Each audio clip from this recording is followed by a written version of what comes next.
बिस्मिल्लाहिर्रहमानिर्रहीम अस्सलाम वालेकुम नाज़रीन। उम्मीद करता हूँ आप तमाम लोग का वीकेंड बहुत अच्छा गुजरा होगा, आप तमाम लोग खैरियत से होंगे। अच्छा जी, इस ब्लॉग के अंदर पहली स्टोरी थोड़ी सी मुनफरिद स्टोरी है और कहानी कुछ इस तरह है कि हमने देखा कि सियासी जमातों के डिजिटल मीडिया के कारकुनान जो है बड़ा कम होता है कि अपनी सियासी जमात के खिलाफ खड़े हो जाए। और नून लीग में तो ये बिल्कुल ही कहानी खत्म थी ना, कि वो जरदारी साहब के साथ जाकर मिल बैठे तो भी उन्होंने कहा जी बस सत बिस्मिल्लाह, हमारी लीडरशिप का फैसला है। एक फैसला ऐसा आया है कि नून लीग का अपना कारकुन जो है वो अपनी सियासी जमात की चॉइस या उस फैसले के खिलाफ जाकर खड़ा हो गया है। कहानी क्या है, मैं थोड़ा सा उसका बैकग्राउंड आपको बता दूं। पहले कहानी ऐसे है कि मरियम इकराम नामी खातून है, एक साहिबा है, उनको मखसूस नशिस्त पर जो भी दान हुई हैं पीएमएलएन और पीपल्स पार्टी, इन तमाम लोगों को जो सुन्नी इत्तेहाद काउंसिल की मखसूस नशिस्तें थी जो इनको दान कर दी गई हैं, उन दान की गई सीटों में से एक नशिस्त पर ये मरियम इकराम साहिबा नामी खातून है, इनको एमएनए बनाकर नेशनल असेंबली में भेज दिया गया है। उसके बाद वो कंट्रोवर्सी ने जन्म लिया कि एक दो दिनों के अंदर कि जनाब पूरी पीएमएलएन जो है वो अपनी लीडरशिप को शहबाज शरीफ साहब को टारगेट कर रही है। और एक दो ट्वीट्स तो मैंने ऐसी देखी कि पीएमएलएन के अपने हैंडल से बड़े बड़े हैंडल है जो नोन लोग हैं पीएमएलएन के डिजिटल मीडिया के, कि मैं वो आपको कोट नहीं कर सकता, उसमें इतनी घटिया और गंदी जुबान इस्तेमाल की गई थी। अब कहानी क्या है इसके पीछे। मरियम इकराम साहिबा जो है ये पाकिस्तान तहरीक इंसाफ की कारकुन हुआ करती थी। और ये 9 मई वाले दिन भी मुबैना तौर के ऊपर लोग कोट कर रहे हैं कि ये 9 मई वाले दिन के बाद भी बाहर निकली हुई थी, एहतजाज कर रही थी। इनकी कुछ फोटोज भी बड़ी वायरल हो रही हैं, कुछ वीडियोज भी इनकी बड़ी वायरल हो रही हैं। और ये उस दिन भी एहतजाज कर रही थी। और एक फुटेज मैंने देखी है जिसके अंदर मरियम इकराम साहिबा जो है वो जब टीयर गैस फेंकी जा रही थी, आंसू गैस फेंकी जा रही थी पाकिस्तान तहरीक इंसाफ के वर्कर्स के ऊपर, तो ये उनकी आंखों में पानी, वो पानी दे रही है उनको कि आंखें साफ करें, और पानी पिला रही हैं, और खुद भी उन्होंने अपना मुंह ढांपा हुआ है। तो एक फुटेज ऐसी है कि पीछे बस चल रही है और आगे मरियम इकराम साहिबा जो है ये झंडा लेकर तहरीक इंसाफ का खड़ी हुई हैं। और लोग ये बताते हैं कुछ दोस्तों से बात करने के बाद कि 9 मई के वाकयात के बाद इन्होंने तहरीक इंसाफ को खैरबाद कह दिया था और ये मुस्लिम लीग नून इन्होंने ज्वाइन कर ली थी। ये डिजिटल मीडिया एक्टिविस्ट बन गई थी मुस्लिम लीग नून का। अब 9 मई से अब तक कितना सफर हुआ वो आपके सामने ही है, कितने महीने बनते हैं। अभी तो मार्च चल रहा है, अप्रैल मई, अभी 10 महीने तकरीबन हुए हैं। और 10 महीने के अंदर उन्होंने बड़ा एलिवेट किया खुद को, कि जिसको कोई जानता भी नहीं था पार्टी के अंदर। और ये पीएमएलएन के वर्कर्स का शिकवा है, मेरा नहीं है भाई। पार्टी की चॉइस है, जिस मर्जी को बनाओ, साडा की उधर जाके। तो पीएमएलएन के वर्कर्स का शिकवा यह है कि जिसको कि पार्टी में जानता भी नहीं था, आपने उसको उठाकर एमएनए बनाकर नेशनल असेंबली में पहुंचा दिया। और जो पुराने वर्कर थे, जो पुराने लोग थे जिनकी पार्टी के लिए बहुत कुर्बानियां थी, ऑब्वियसली बहुत सारी खवातीन इस तरह की होंगी जिनको 30-30 साल, 40-40 साल मुस्लिम लीग नून से जुड़े हुए हो गए होंगे, उनका फुटवर्क बहुत होगा, उनकी डोर टू डोर कैंपेन्स में बहुत हिस्सा होगा। ये बहुत पढ़ी लिखी खवातीन होंगी जिनका ये इनके मंशूर बनाने में और इन तमाम मामलात में बहुत सारा रोल होगा। उन तमाम खवातीन को इग्नोर कर दिया गया। अच्छा, मैंने दो सोर्सेज से मरियम इकराम साहिबा के बारे में इंफॉर्मेशन इकट्ठी की है। एक मुस्लिम लीग नून के एक रहनुमा है, उनसे मेरी बात हुई है। और एक सहाफ़ी हैं जो इनको जानते हैं पहले से, उनसे मैंने पूछा कि जी मैं तो इन खातून को नहीं जानता, इनका बैकग्राउंड क्या है पीएमएलएन के साथ। तो सहाफ़ी जो हैं हमारे, उन्होंने हमें बताया कि जी ये 2 मीटिंग्स हुई थी डिजिटल मीडिया के लोगों के। ये अक्सर इंटरेक्शंस होते रहते हैं पॉलिटिशियंस के साथ डिजिटल मीडिया के लोगों के, जब से ये डिजिटल मीडिया ज़्यादा तकवीत पकड़ी है, ज़्यादा हुआ है ताकतवर। शहबाज शरीफ साहब और हमजा शहबाज साहब से 2 मुलाकातें हुई थी मरियम इकराम साहिबा की, जो मुझे एक सहाफ़ी ने बताया। उन्होंने कहा इन दोनों मुलाकातों के अंदर मरियम साहिबा ने सवाल इतने प्रेजिंग किस्म के किए, इतने वो भाते हुए सवाल किए मुस्लिम लीग नून की लीडरशिप को, कि उनको ये बड़ी पसंद आई। उन्होंने यार ये बड़े अच्छे सवाल करती हैं खातून, और ये बड़ी वो डिजिटल मीडिया के ऊपर एक्टिव हैं। और पीएमएलएन ने इनको प्रमोट भी किया। उसके बाद डिजिटल मीडिया के ऊपर इनको काफ़ी, इनकी ट्वीट्स रीट्वीट करना, इनके क्लिप्स, इनकी वीडियोज़ को वायरल करना, उसके बाद पीएमएलएन ने काफ़ी काम किया। फिर मैंने पूछा पीएमएलएन के अपने एक सोर्स से, अच्छे लेवल का सोर्स है, तगड़ा सोर्स है। फिर उनसे पूछा, मैंने कहा जी इनकी क्रेडिबिलिटी या इनकी क्या काबिलियत थी जिसके ऊपर आप लोगों ने इनको बनाया। उन्होंने 2 चीज़ें मुझे बताई, वही मैं आपके सामने रख देता हूँ। उन्होंने कहा यार, एक तो पीटीआई को काउंटर करने के लिए डिजिटल मीडिया के लोग हमारे पास बहुत तगड़े नहीं थे, उनमें से एक ये खातून थी, ये बहुत अच्छा काउंटर करती थी, हमें लगा कि ये असेंबली में पहुंचना चाहिए। ठीक है, fair enough, that is your call. Second, उन्होंने कहा कि जनाबे वाला ये इनकी मेहनत बहुत ज़्यादा है, कि जब से इन्होंने पार्टी ज्वाइन की है, ये इवेंट्स के ऊपर जाना, डिजिटली एक्टिव होना, तो इनका फुटवर्क जो है बहुत ज़्यादा है। अब क्रॉस क्वेश्चन मेरा, वो पार्टी का कारकुन तो हो नहीं पीएमएलएन का, कि मैं उनसे पूछता कि जी आपके पास और बहुत सारे लोग थे, मैंने सिर्फ उनका एक वर्जन लेना था कि भाई क्यों बनाया। वो वर्जन मेरे पास आ गया और वो वर्जन मैंने आपके सामने रख दिया। लेकिन मरियम इकराम साहिबा जो है, ये 9 मई वाले दिन भी अगर बाहर थी, अगर ये थी, जो कि इनकी फुटेजेस आ रही है, लोग कह रहे हैं कि 9 मई की है इनकी, तो फिर इनको पीएमएलएन ने एमएनए बनाकर पता नहीं क्या किया है कि अपनी पार्टी को पूरी को अपने खिलाफ कर लिया है। और पूरी की पूरी पार्टी जो है, उनके डिजिटल मीडिया के एक्टिविस्ट जो हैं, वो बरस रहे हैं इनके ऊपर। बहरहाल इंटरनल मैटर है पार्टियों का और उनका अपने फैसले होते हैं, ये ठीक है गलत है ये वक्त साबित करता है उनका, और ये विद इन द पार्टी फैसला था। बहरहाल this was the update about Maryam Ikram साहिबा। आगे चलिए तो एक और कंट्रोवर्सी है पीटीवी को लेकर। पीटीवी में आपको पता है कि हमारे information minister, care taker information minister Murtaza Solanki साहब थे। अदा ने मुझे भी ब्लॉक किया हुआ था ट्विटर के ऊपर, दो कि मेरा सारी जिंदगी में कभी उनसे इंटरेक्शन नहीं हुआ था, उन्होंने मुझे ब्लॉक किया हुआ था। तो वो एक दिन हमें ट्विटर के ऊपर डिस्कशन हो रही थी, तो मैंने अजमल जामी साहब से बोला कि यार आपके दोस्त हैं, मैं अनब्लॉक तो करवा दीजिए। तो उसके बाद मुर्तजा साहब ने मुझे ट्विटर के ऊपर डीएम किया, उन्होंने कहा जी अनब्लॉक्ड यू। मेरा टोटल जिंदगी का इंटरेक्शन मुर्तजा सोलंकी साहब से ये है, और बाइज्जत सा इंटरेक्शन है, इसमें कोई बदतमीजी या मुंहमारी मेरी आज तक मुर्तजा साहब से नहीं हुई।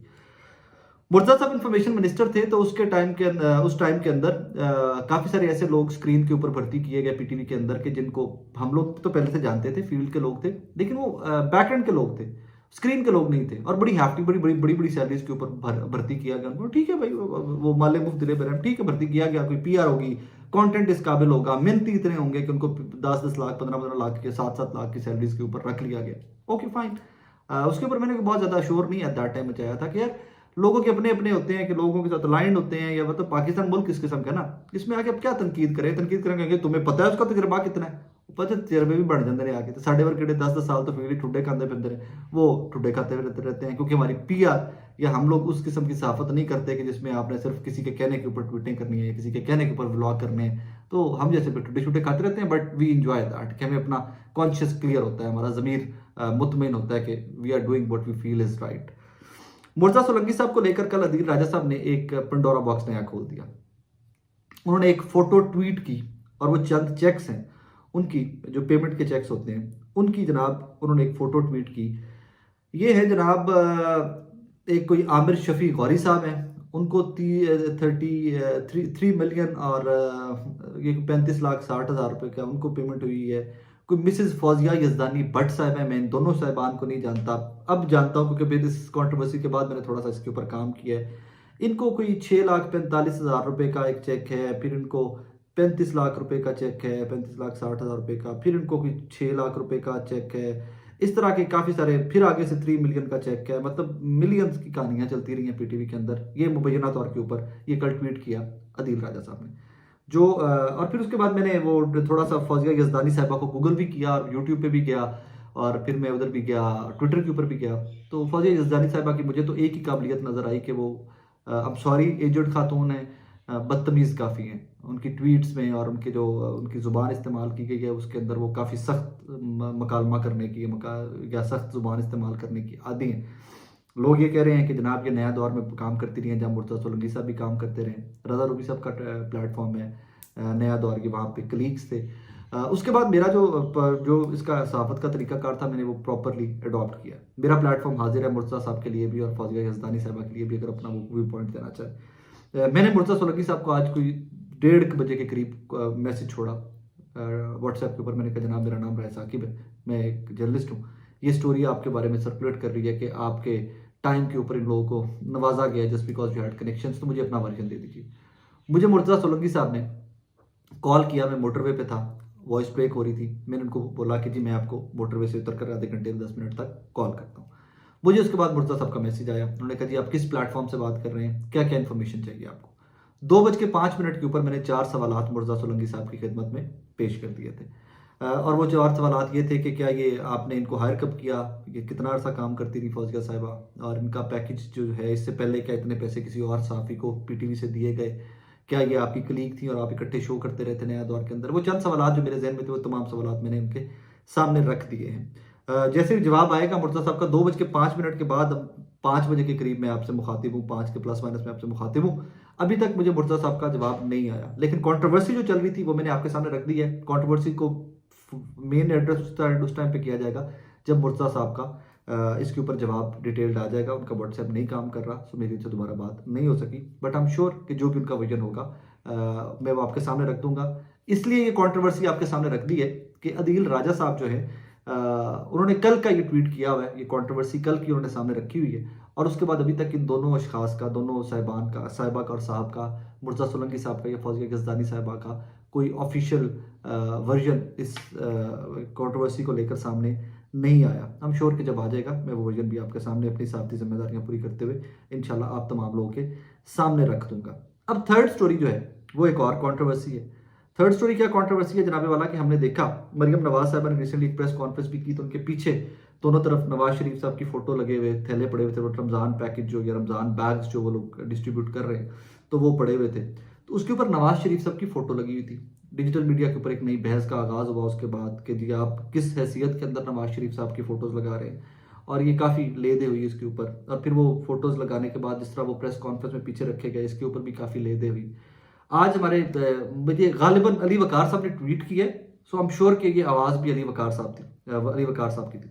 हमारे एक दोस्त हैं डॉन न्यूज़ में काम करते हैं, किसी वक्त में मेरे कलीग रहे हुए हैं नियो न्यूज़ के अंदर। तो अली वकार साहब ने ट्वीट किया, उन्होंने कहा कि जनाबे वाला ये आपके ऊपर ऑपोजिशन बड़ी इसके ऊपर मजम्मत कर रही है, ऑपोजिशन बड़ी तनकीद कर रही है आपके ऊपर कि आपने कैसे किस कैपेसिटी में नवाज शरीफ साहब की फोटोज जो हैं वो उन थैलों के ऊपर रमजान पैकेज के ऊपर लगा दिए।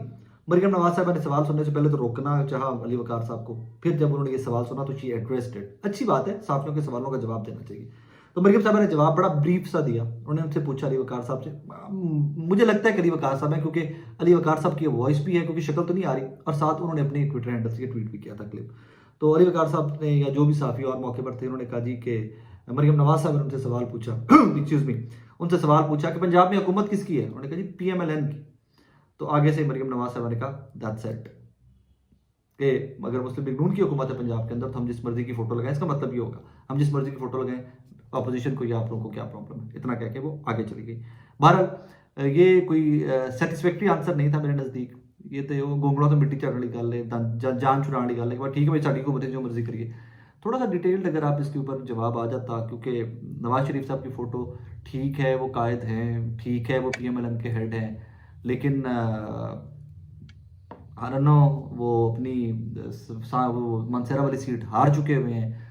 लाहौर वाली सीट के ऊपर साफ़ी जो रोज़ फॉर्म 45 लेके आपका इलेक्शन का जो पोस्टमार्टम करते हैं उसमें कहते हैं नवाज शरीफ साहब ने हार जाना है। सेठी साहब नजम सेठी साहब कहते हैं कि जनाब ये हल्के खुल के तो नवाज शरीफ साहब ने फारिग हो जाना है। तो एक बंदा जो अपनी दोनों सीटों, एक से अभी फारिग हो चुका है, एक से हार चुका है, और अगर जिसका दूसरा जो जिस सीट से वो MNA मुंतखब हुए हैं वो भी इतना कॉन्ट्रोवर्शियल है, तो फिर पता नहीं किस कैपेसिटी में फोटोज लगाई जा रही है। खैर ये सवालात हैं, और that is how it is and that's the country we live in. अपना बहुत सारा ख्याल रखिएगा, दुआ में याद रखिएगा। अल्लाह।